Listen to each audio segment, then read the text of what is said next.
Tapos tong likod, nilagyan na rin itong siding. Ito. Ay, yung top na lang pala, hindi pa.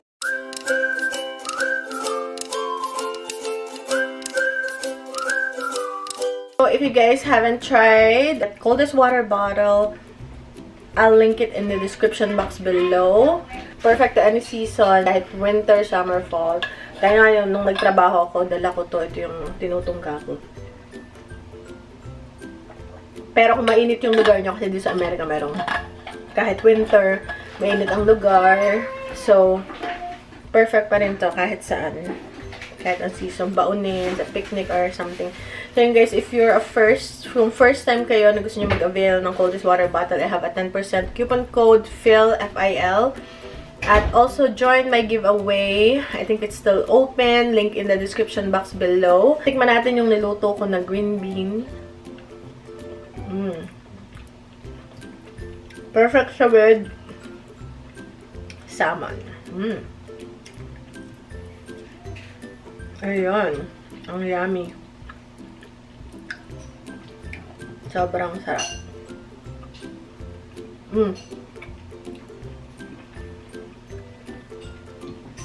Ganyan na tayo mag-promote ng bote na nakahawak. Makatayo, kumakain. Nakahawak. Subo. Ayun guys. So, super yum. And also, nagawa rin ako ng blue ternate. Bumili na ako ng dried ternate flowers online. And one more? Okay. Yummy, no? First time kong magluto ng green bean casserole. Diba kuya? Sarap.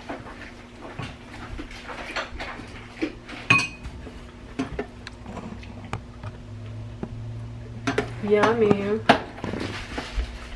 Meron ding malaki. Ito yung unang pinadala sa akin. Okay, ayan. Pero hindi ito yung pinakamalaki. Ito to. 64-ounce growler. Tapos, meron pang Tapos, meron pang 1 gallon. So, yan. Ito yung pinakamaliit. At yung pag malakas kayo uminom ng tubig.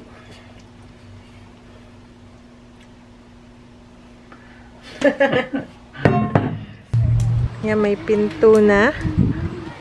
May pinto at bintana na.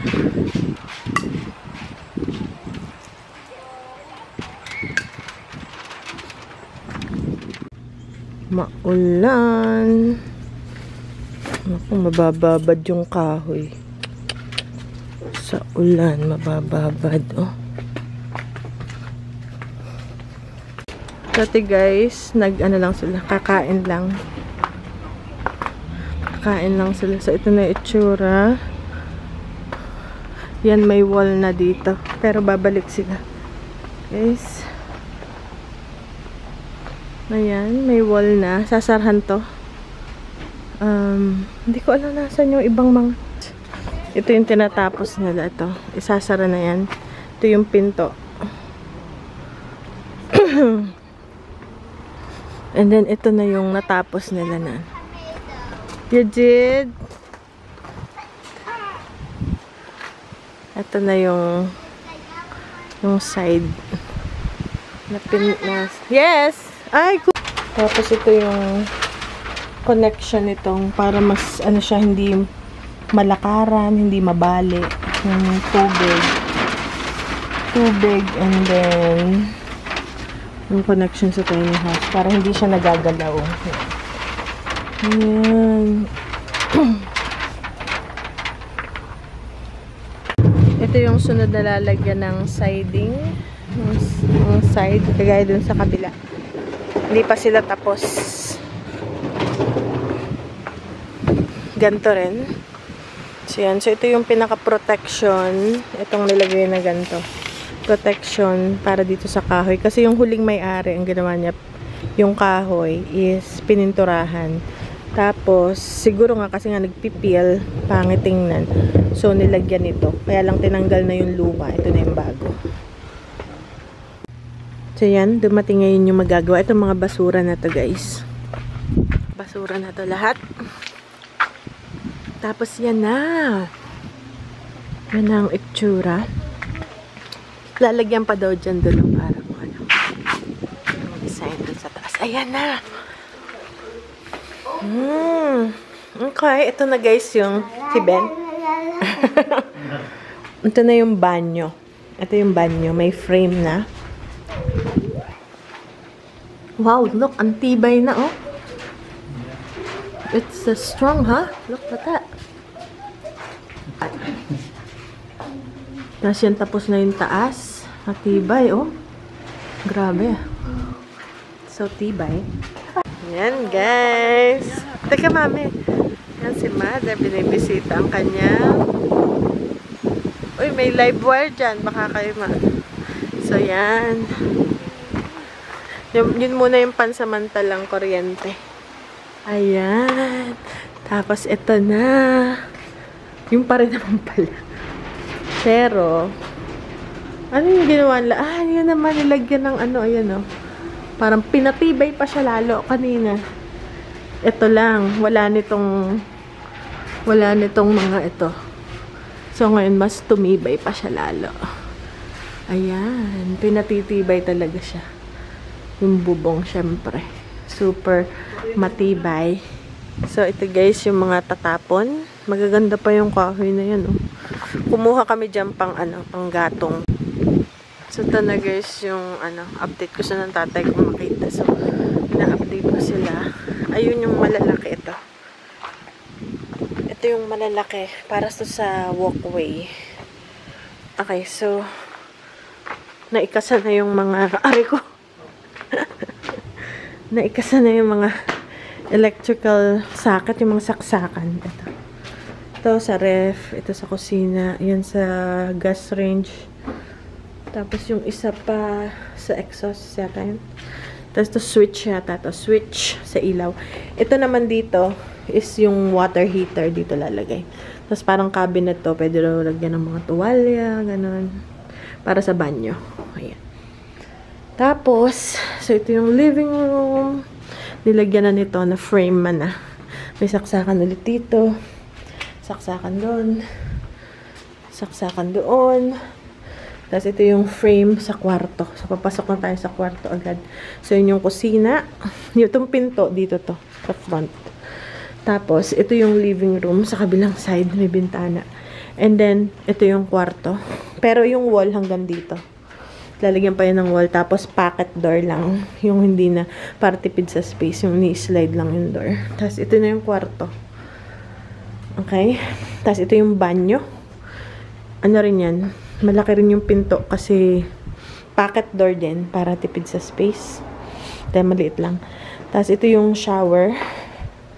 Ito yung shower. And then, so, dito nga yung water heater. Tapos, pwede rin siyang lagyan ng mga shelves para sa mga tuwalya.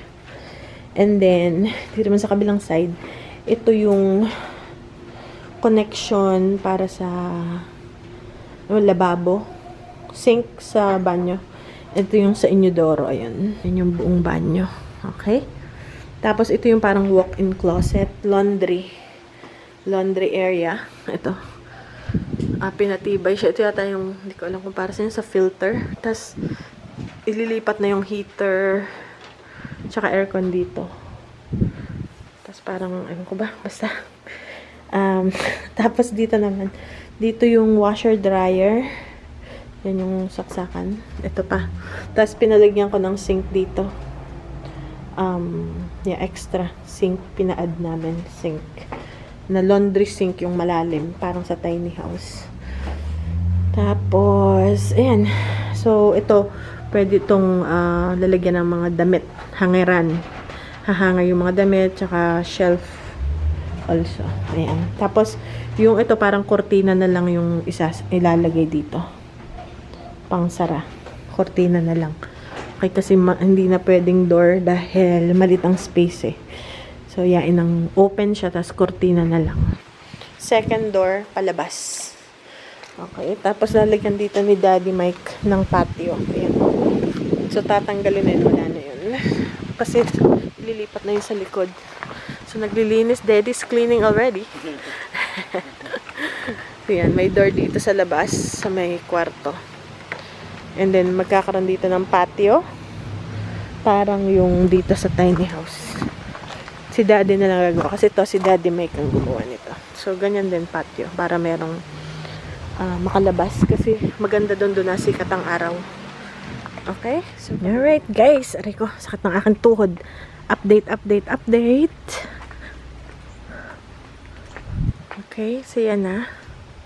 So, ito yung bintana. Bintana to guys. Ito yung pinto. Tapos yung pinto, meron din siyang bubog. Ito. Ay, ito. Ito. So, parang may isa pa siyang bintana. Kumbaga. Tapos, puro ngayon electrical yung ginagawa nila. Okay, kaya maraming nakakalat. Mga gamit nila. Ito, electrical lahat. Muna. And then, yun pa oh. Tingnan nyo, ang daming connection. Ayan oh. Ano yan? Iba-ibang. Kasi yung electrician ang nagagawa dito. Ayan pa. So, ang daming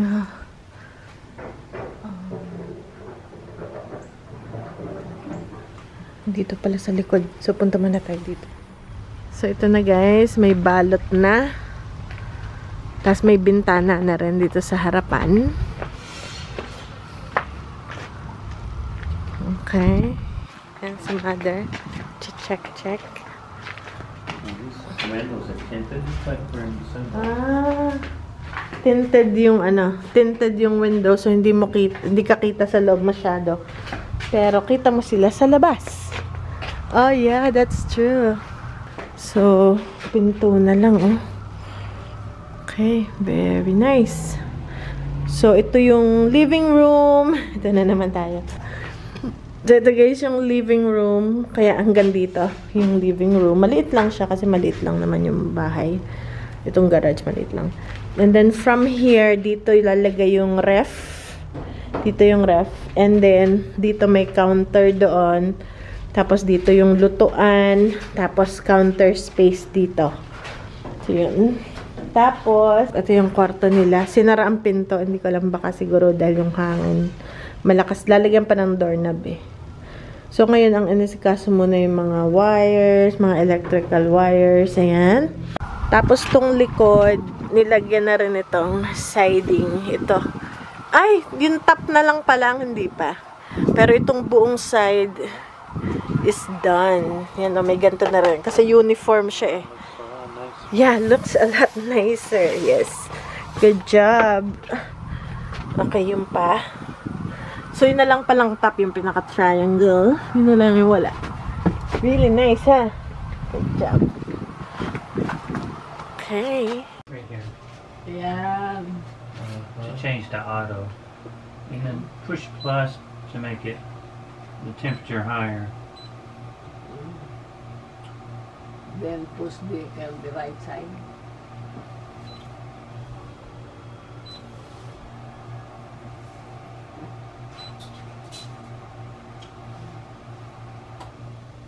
Yun. 79 degrees in here. It's warm, huh? Yeah, it feels warm. You want me to raise it? Yeah, please. Yeah, I think it's better. Yes, please. Mami, sabihin mo, mami, sabihin niyo, pakikitaas naman, sabihin niyo. Makikitaas na. Yun nga, itataas yung heater. Mami, sabihin niyo kay Mike.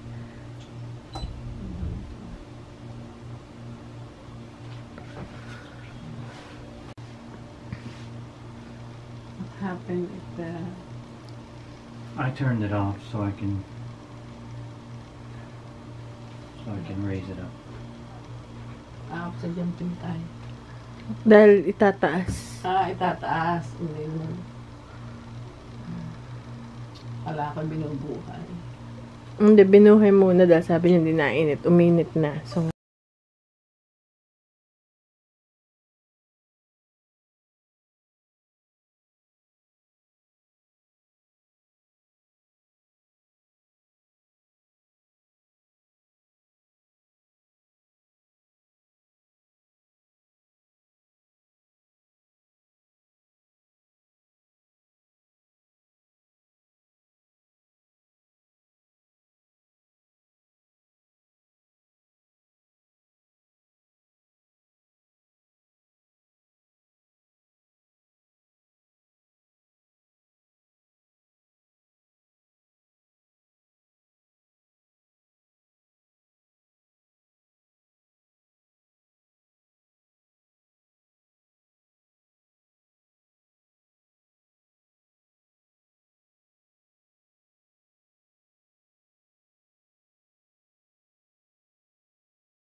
Sarap.